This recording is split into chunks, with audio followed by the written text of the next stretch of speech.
What we think about affects us physically and emotionally. It's an epidemic of toxic emotions. And the average person has over 30,000 thoughts per day.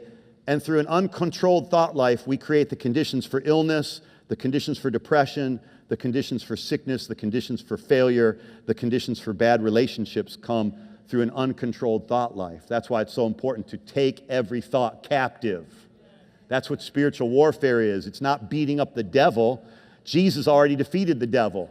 Spiritual warfare is taking every thought captive to obedience to Jesus Christ, to obedience to God's word. In other words, it's making my thought agree with God.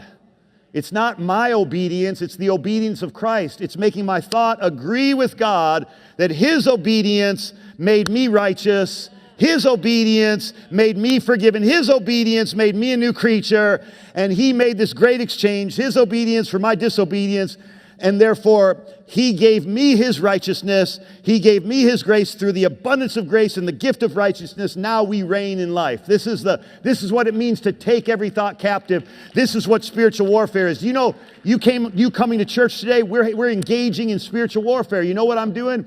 I'm pulling down strongholds in your life. And if you agree with me, you're pulling them down too. I'm casting down wrong imaginations.